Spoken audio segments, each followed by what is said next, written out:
that are focused on this, and a number of not just functional medicine clinics, but research clinics and hospitals throughout the country that are achieving some really interesting data, not just in people that are quite sick, but in healthy people who are trying to further optimize health. So we will definitely touch back to that. If you would be so kind as to maybe give us a little bit more detail about some of these other areas. So when people hear diet, I immediately think, okay, now we get into the combat around vegan, plant-based, carnivore, et cetera. But I think that my general view of this is that most people should probably be eating as few highly processed foods, highly palatable foods as possible, which doesn't mean eating foods that don't taste good, of course. But what other sorts of things do you recommend in the realm of diet? And then I also want to know about caloric restriction, because my understanding is that a caloric surplus can actually support certain hormones like testosterone. So how does one combine caloric restriction and still optimize hormones? But what would you say is a really 10 seconds way to think about and approach diet? Yeah, diet should be an individualized approach. So if you have a car, each car is made different and requires a different sort of fuel, whether it's a race car, whether it's a diesel truck.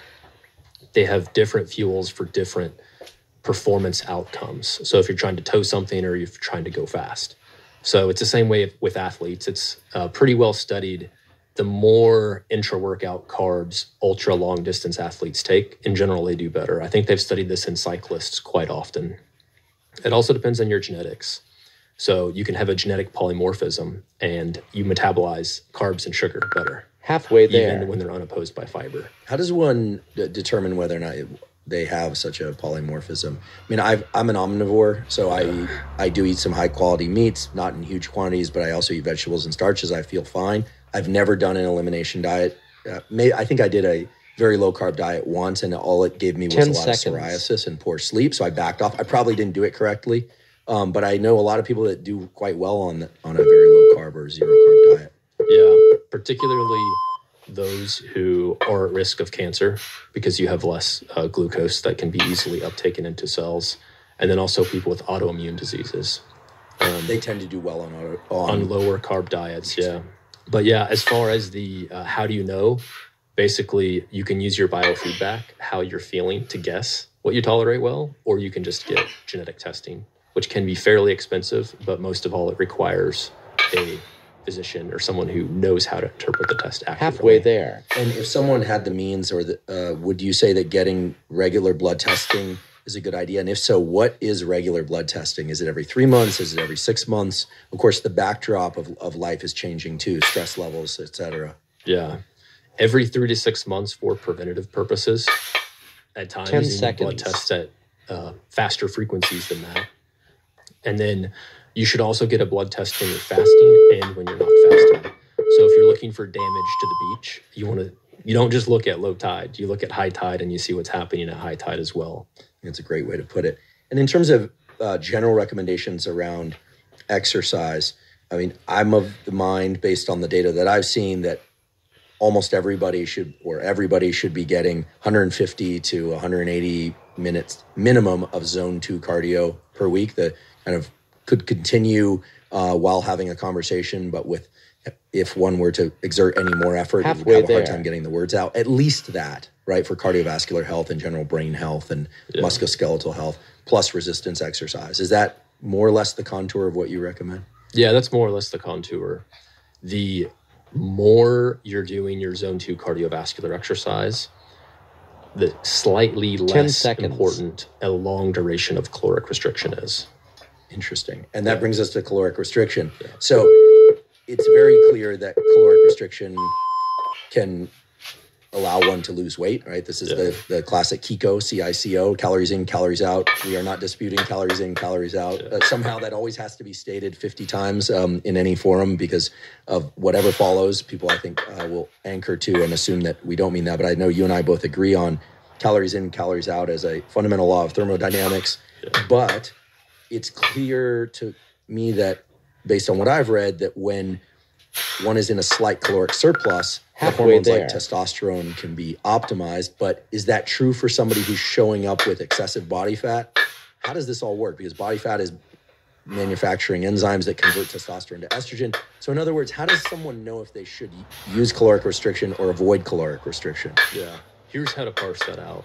So before 10 I delve seconds. into the details a bit more, I should say, as a board-certified obesity medicine physician, obviously the laws of thermodynamics apply.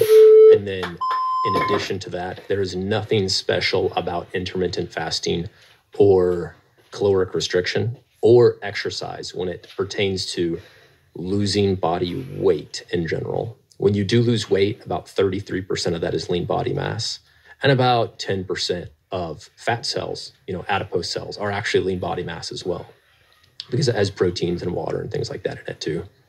So the reason for exercise and the reason for caloric restriction in general, including intermittent fasting, is health reasons. That's how you increase your health span. It's not necessarily going to make the weight on the scale change, but that doesn't matter as much. It's been fairly well studied in both mice and humans. It's much easier to study in mice. So that's a precursor to our 6 types of people, the ones that care about mice studies and the ones that care about human studies. But if you calorically restrict mice by 40%, then they can have improved testosterone parameters, but only if they're obese to start. And it appears to be that same way in humans as well. So the easy way to think about it is if you're obese or you have metabolic syndrome, caloric restriction will improve your testosterone. There has been a study, and they talk about all these studies in a systematic review from the Mayo Clinic proceedings in March of last year. And they note that there is a study in young, healthy men, and they calorically restrict them, and their testosterone does decrease. So if you're young and healthy and you don't have metabolic syndrome, then caloric restriction will likely decrease your testosterone. That clarifies a lot for me, and I believe it will clarify a lot for other people as well. And I'm delighted that you pointed out this distinction about intermittent fasting not being the only way to achieve caloric restriction.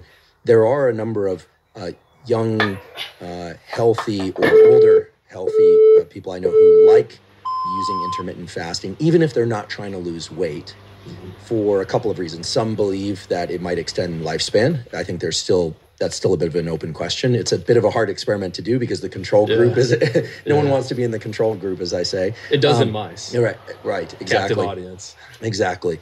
And the other feature of it that's a little bit tricky is that many people like intermittent fasting because of the mental effects, the clarity of mind that they feel during fasting, the increased pleasure in eating when they finally do eat. And here I'm referring to intermittent fasting of the sort where eating windows are anywhere from 8 to 12 hours a day, not extended fasts of 24 hours or more. So the question, therefore, is for the healthy, lean enough person, right, non-obese person, is intermittent fasting a bad idea in terms of hormone health? Is oscillating between this period of kind of feast and famine within a 24 hours a problem if one is getting sufficient calories to maintain weight? Yeah. So if they're in a caloric maintenance, then it's not going to be deleterious. It's not going to be bad for their hormone health. There's a couple different hormones that we can talk about. We can talk about testosterone. We can talk about DHEA, which usually go hand in hand. And then we can also talk about growth hormone, which is not a steroid hormone, but it's a peptide hormone. So it's a chain of proteins, amino acids that are put together instead of halfway there. Think of sterile hormones as coming from cholesterol. So intermittent fasting, you do get a little spike in growth hormone after you eat, but you also get a huge spike in growth hormone, a more significant, less negligible spike overnight. And that is improved if you are intermittent fasting. So it's probably going to help your growth hormone and subsequently IGF-1 levels, which will help more in older age groups than younger age groups. And I like to eat dinner. So for me, that means sometime around 6 or 7 o'clock, sometimes 8 o'clock. I confess last night, so I was working late. I ate pretty big. It was basically my only meal of the day. At 10 o'clock, that's a rare thing for me. Can I still achieve a high degree of growth hormone output if let's say I avoid food in the 2 to 3 hours before going to sleep? Or does one have to be very deep into a fast in order to achieve the increase in growth hormone? There's still pretty good growth hormone output, even if you eat 2 or 3 hours before you sleep. It's just the law of diminishing returns. The longer you go, you get slightly more and slightly more. And I know a number of people think of growth hormone in the context of the exogenous growth hormone, and the fact that that can, in some cases, be associated with cancers. I've been asked many times before, can the increase in growth hormone from things like saunas or intermittent fasting cause levels of growth hormone that are so high that they cause cancers? My impulse is to say no, that seems like it's not likely to happen, but I should probably verify that statement with you. Yeah, so quite unlikely. I think about growth hormone and especially IGF-1. And there's actually an IGF-1 and IGF-2, but I think about it in terms of endocrine IGF-1, mostly IGF-1 that's synthesized in the liver and released in the liver, there. versus IGF-1 that's released. Classically, an example of this would be your IGF-1 levels increase after resistance training or exercise. And that's more of like paracrine or autocrine, and they have more local action. So that IGF-1, it's pretty well studied that if you just 10 give people seconds. IGF-1, it's not going to, at physiologic levels, it's not going to improve their body composition. However, that IGF-1 that's autocrine and paracrine just working in those local tissues and muscles is likely part of the reason why you get a improved body composition response after exercise. I see. And just to clarify for me and for others, what can we say are the major functions of IGF-1 and IGF-2 that are distinct from just growth hormone? Are they just kind of the active form of growth hormone, the kind of the pickaxe end of the assembly line? Yeah. So they have a much longer duration. Halfway of action. there. I believe the half-life of IGF-1 is several days, almost a week, whereas growth hormone has an extremely fast half-life of only hours. So growth hormone acts significantly on the liver to produce IGF-1. So it's around in the serum in the blood long enough to where it's producing an effect pretty much all the time. Very interesting. Well, and then your other pillars, stress. We've talked a lot about stress on this podcast before, and tools for managing stress. Sleep obviously is a big one. I think.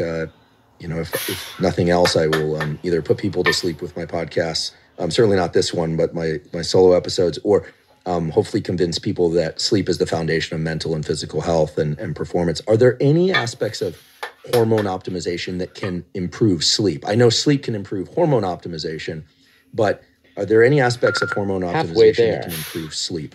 And for people that are suffering from this common syndrome of going to sleep and then waking up at 3 or 4 in the morning, we know that can be associated with depression, but are there any hormonal indications that might lead to that kind of situation?